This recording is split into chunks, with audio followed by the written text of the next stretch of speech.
The November fog had settled over Burnaby like a gray wool blanket, turning the streetlights into hazy orbs floating in the darkness. I watched my wife's white SUV pull out of our driveway on Willingdon Avenue, her taillights disappearing into the mist as she headed toward the Trans-Canada Highway. She'd been almost giddy that morning, humming while she packed her overnight bag, telling me her sister Colleen needed help organizing their late father's cabin up in Whistler.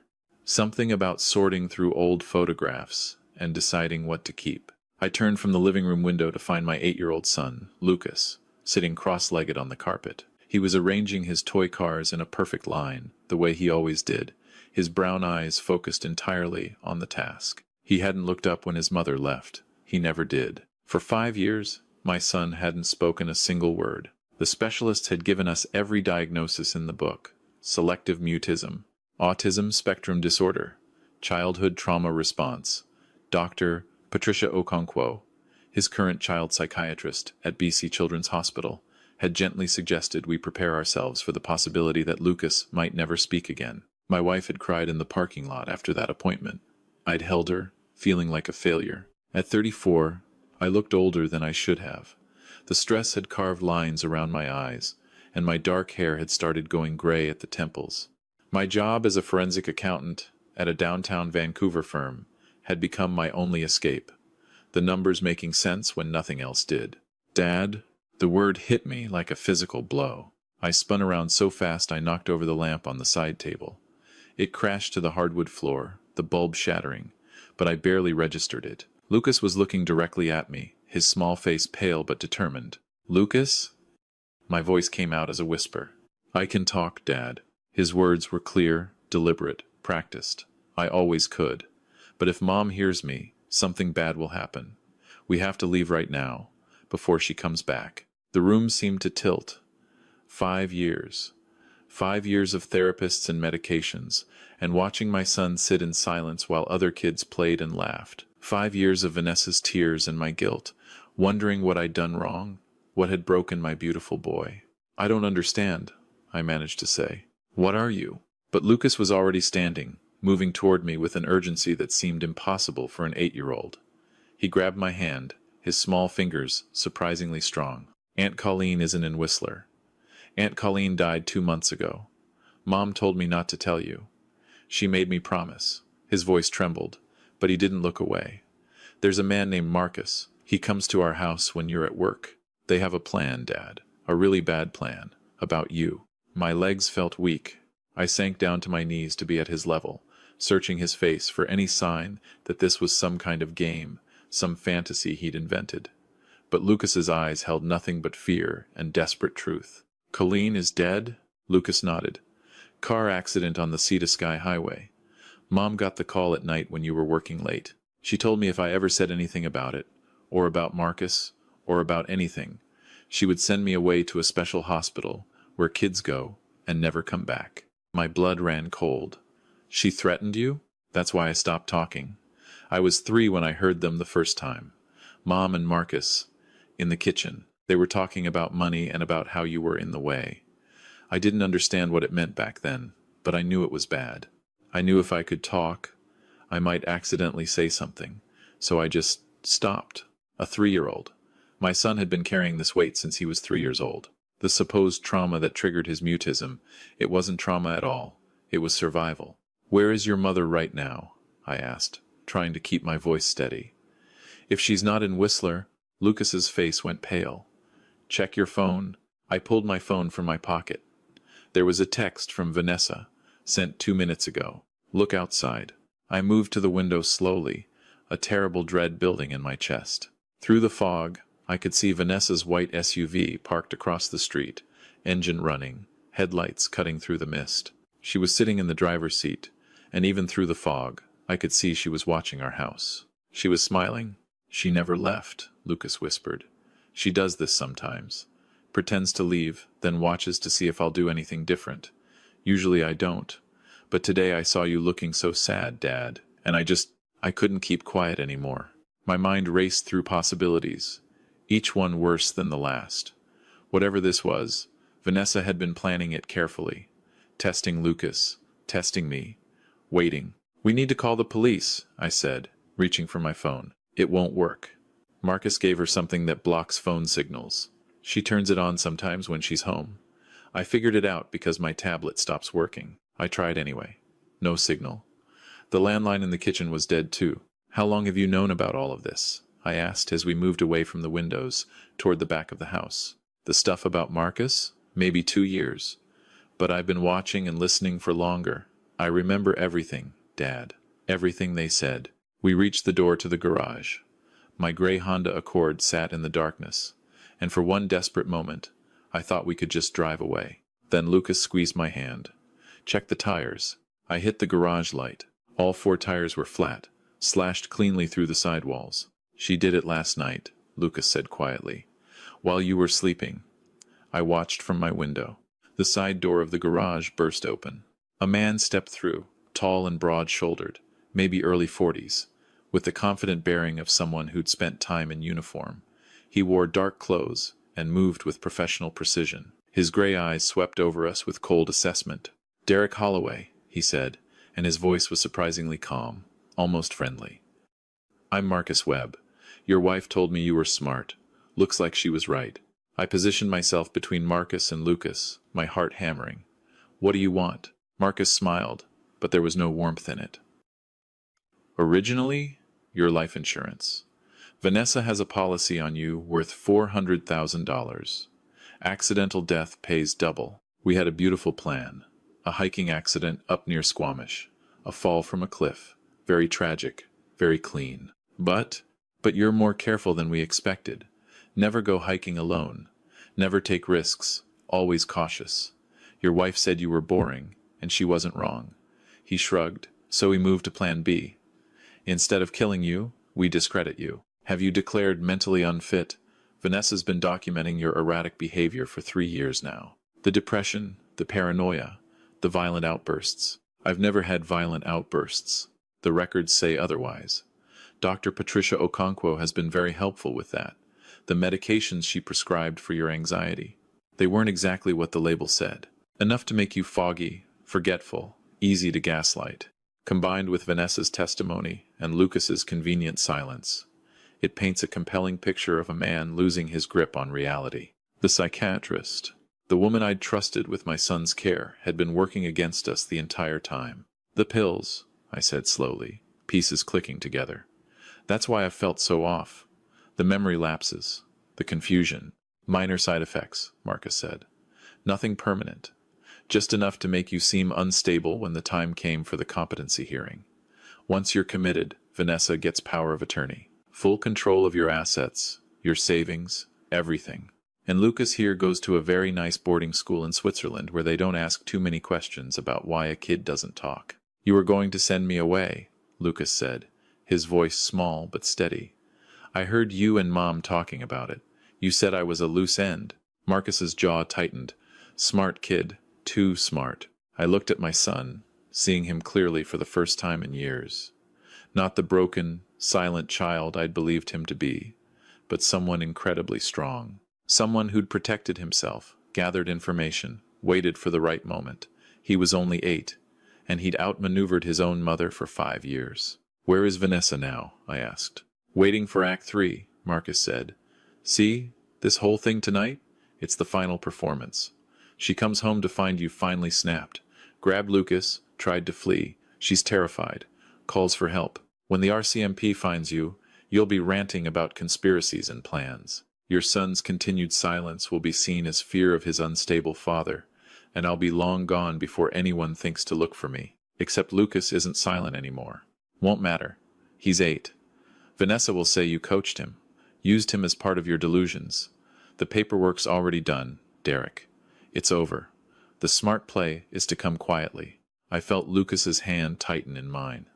My son had survived 5 years of psychological warfare. He'd gathered intelligence, stayed silent, waited. He was his father's son. No, I said. I have a better idea. Nathan Chen answered on the second ring. Derek, it's been months. Everything okay? I need a favor, I said quietly. I was in the small bathroom off the garage. Door locked. Lucas sitting in the empty tub watching me with wide eyes. Marcus was waiting in the garage, confident he had control. What kind of favor? Your company does digital forensics, right? Financial fraud investigation? Yeah, that's the job. Why? I need you to pull everything you can find on my wife.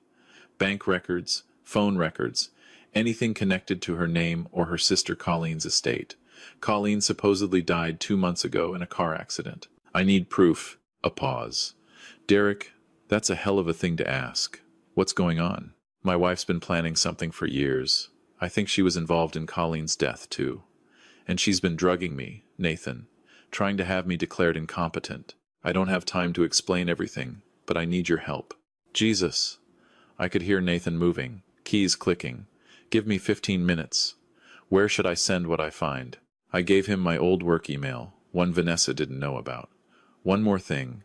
I need you to call Constable Jennifer Reyes at the RCMP detachment in Burnaby. Tell her Derek Holloway is requesting immediate assistance at my home address. Tell her there's credible evidence of child endangerment and fraud. Reyes?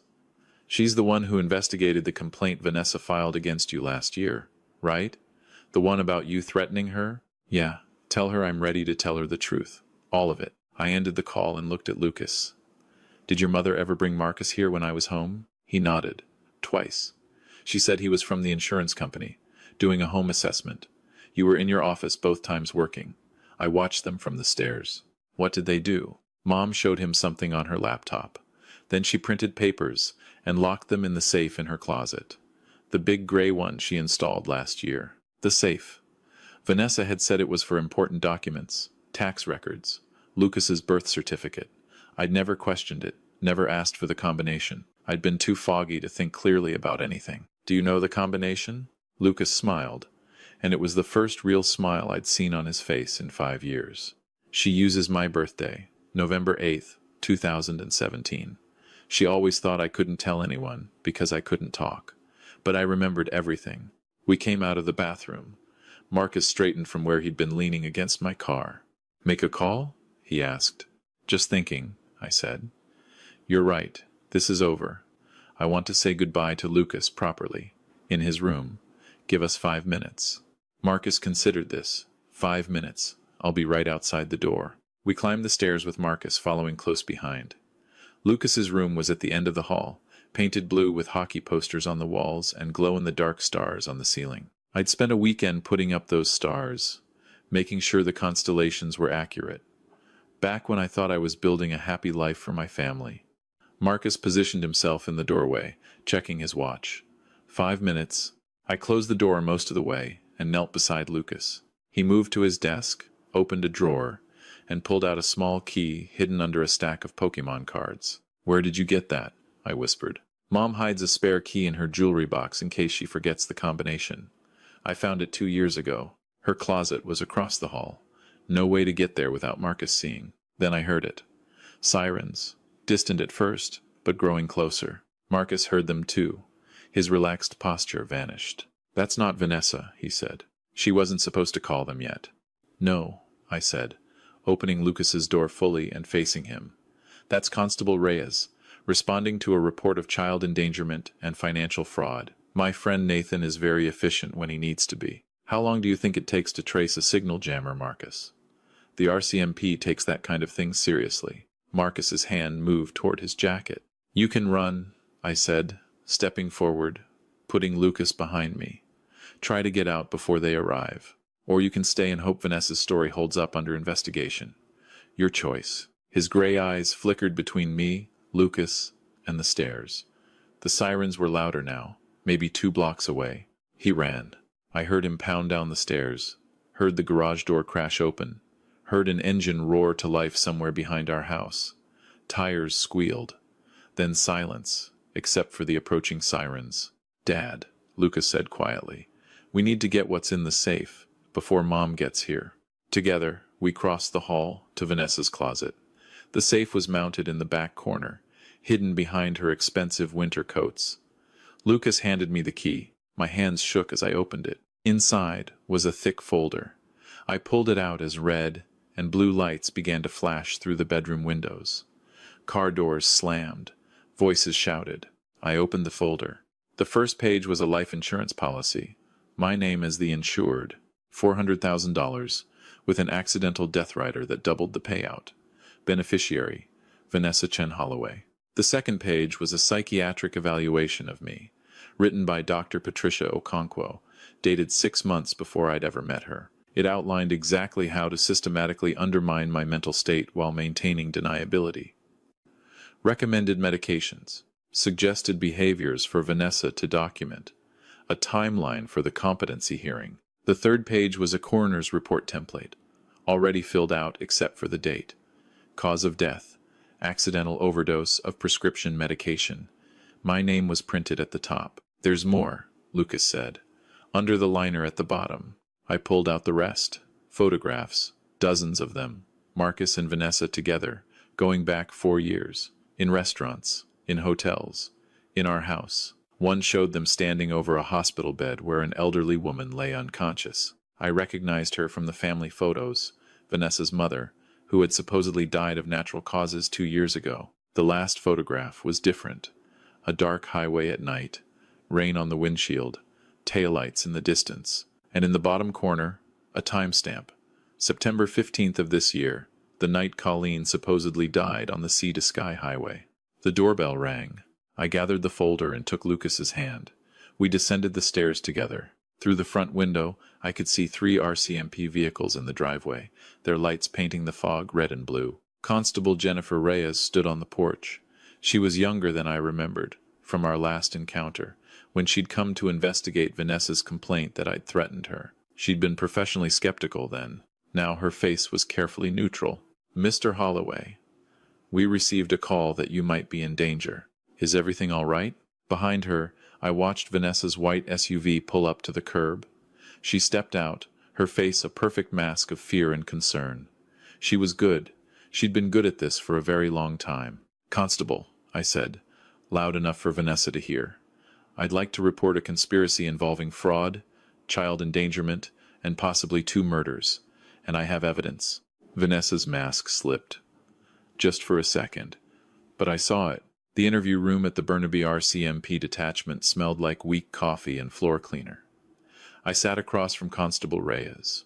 The folder's contents spread across the metal table. Lucas was in another room with a social worker, giving his own statement. I'd insisted that his voice be heard. 5 years of silence gave his words weight. This is substantial, Reyes said slowly. But you understand my position, Mr. Holloway. A year ago, I investigated your wife's complaint that you threatened her. The evidence suggested you were having mental health issues. I recommended counseling. That was the plan, I said. Build a case against me over years, make me look unstable, and I don't blame you for believing her. Vanessa made sure everything looked convincing. Your wife is currently in another interview room claiming you've been having a psychotic episode, that you've brainwashed your son into supporting your delusions. She has documentation from Dr. Okonkwo supporting her claims. Check Dr. Okonkwo's finances. My friend Nathan Chen has already found suspicious payments to her from an offshore account registered to Marcus Webb, and check the medication she prescribed me. I think you'll find it contained more than just anti-anxiety pills. Reyes studied me for a long moment. Then she looked down at the folder again. This psychiatric evaluation, she said, pointing to the document, dated before I'd ever met Dr. Okonkwo. This suggests premeditation going back years. It was all planned. Every detail, including my wife's mother's death and her sister Colleen's death. Both of them had money. Both of them died conveniently. A knock at the door. A young officer stepped in and whispered something to Reyes. Her expression shifted. Marcus Webb was apprehended trying to cross into Washington State at the Peace Arch crossing, she said. He had $60,000 in cash and 2 forged Canadian passports in his vehicle. One for himself, one for a woman named Vanessa Holloway. He's asking for a lawyer, but he's in custody. Something loosened in my chest. And the signal jammer? Found in your garage. That's a federal offense on its own. Reyes leaned back. Mr. Holloway, I'm going to be honest with you. Your son's statement is remarkably detailed. He's describing events, conversations, dates, things an 8-year-old shouldn't be able to remember so clearly. Either he's telling the truth, or someone coached him extensively. He remembers everything, I said. He's been watching and listening for 5 years, Constable. He stopped talking to protect himself, because he knew what would happen if his mother found out he'd heard things he wasn't supposed to hear. He's the bravest person I know. The custody hearing, 3 days later, was swift. Vanessa's lawyer tried to argue that I was unstable, that Lucas had been manipulated, that the evidence was fabricated. But the facts were overwhelming. The bank records, the phone logs, the photographs. Dr. Okonkwo's confession. She'd taken a deal to testify against Vanessa and Marcus in exchange for a reduced sentence. And then there was Lucas. He sat in the witness chair, small but unshakable, and told his story in clear, precise detail. Every conversation he'd overheard, every time he'd seen Marcus in our house, every night he'd lain awake, afraid to speak, afraid of what his mother might do. The judge's ruling was immediate, full custody to me. Vanessa was to have no contact with Lucas pending her criminal trial. As we left the courthouse, Lucas held my hand and looked up at me. "Dad, can we get a dog now? Despite everything, despite the horror of the past week." I laughed. "Yeah, buddy, we can get a dog. I want to name him Maple, because we're Canadian, and it's a good name." That's a much better name than I would have come up with. The trial lasted 4 weeks. The Crown prosecutor built an airtight case. The life insurance fraud, the psychiatric manipulation, the signal jammer, the forged documents. And then there was Colleen. Nathan's digital forensics team had found records of Vanessa's car on the Sea to Sky highway that night, following Colleen's vehicle. They'd found text messages between Vanessa and Marcus discussing how to make it look like an accident. They'd found a witness, a truck driver who remembered seeing 2 cars, one following dangerously close behind the other, just before Colleen's vehicle went through the guardrail. Her mother's death was reopened too. The natural causes looked very different when investigators discovered the cocktail of medications that had been added to her evening tea over several months. On the final day of the trial, as the jury filed back in after only 3 hours of deliberation, Vanessa turned and looked at me from the defendant's table.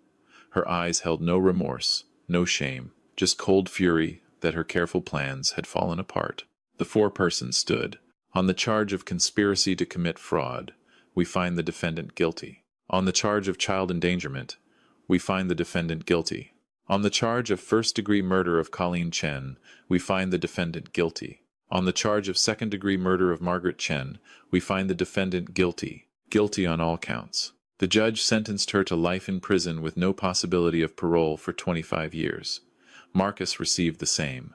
Dr. Okonkwo lost her medical license and received 8 years for her role in the scheme. Outside the courthouse, as the autumn wind scattered orange leaves across the steps, Lucas squeezed my hand. "It's over," he said. "Right, Dad? It's really over?" "Yeah, buddy. It's really over."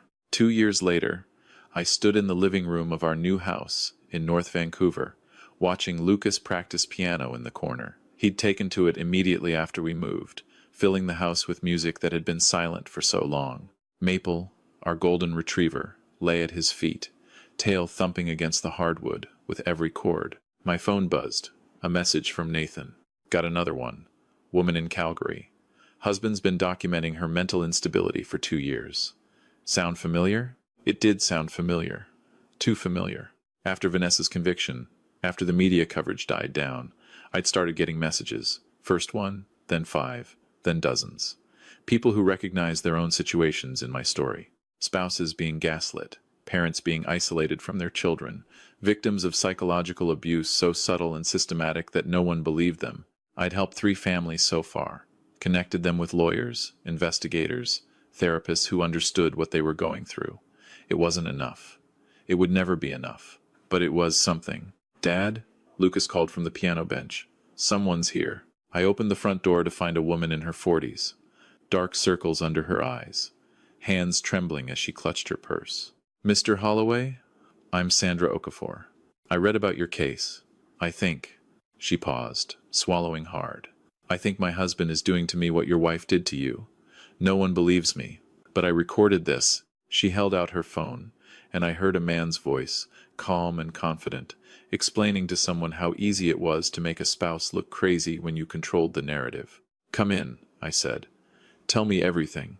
That night, after Sandra left with a plan and the names of people who could help her, I tucked Lucas into bed. At 10 years old, he was getting too big for tucking in. but neither of us was ready to give up the ritual. "You're going to help her, right?" Lucas asked. "The woman who was here?" "I'm going to try." He was quiet for a moment. Then, "Mom used to say I was weak because I couldn't talk. But I wasn't weak, was I?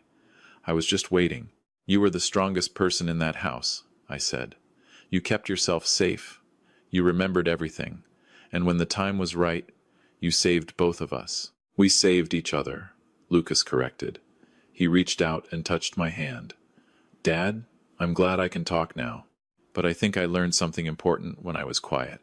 I learned how to listen, really listen, and how to watch, and how to wait until I knew what to do. Those are important skills, buddy. Maybe that's why this happened. So I could learn those things, so we could help other people later. I didn't believe in fate or cosmic plans, but looking at my son, at the person he'd become, I understood what he meant. Sometimes the worst things that happen to us become the foundation for the best things we can do for others. "Maybe," I said. "Get some sleep, okay? You've got school tomorrow. And piano practice. Mrs. Yamamoto says I'm ready for the intermediate exam. Then you'll pass it. You're good at everything you put your mind to." Lucas smiled, and it wasn't the guarded, careful smile of a child who'd spent 5 years hiding. It was open, free, unafraid. "Night, Dad." "Good night, buddy." Maple followed me out of Lucas's room, and I paused at the door to look back at my son. He was already drifting off to sleep, safe and warm, his voice restored, his future wide open. 5 years of silence. 3 years of planning by people who were supposed to love us. Months of recovery and healing and learning to trust again. And now this, a new house, a new life, a son who played piano and spoke freely and wanted to help people. A mission that gave meaning to everything we'd suffered. Vanessa had wanted to destroy us. Instead, she'd given us purpose. I went to my home office and opened Nathan's message again. The woman in Calgary.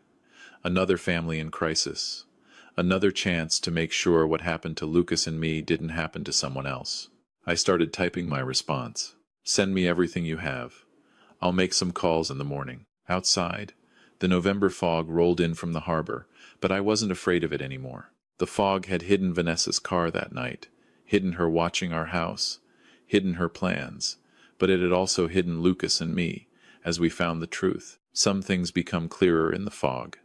You just have to know how to look. I thought about what Lucas had said, about being strong even when the world thought he was weak, about waiting, about listening. There are people in your life right now who need you to listen, really listen.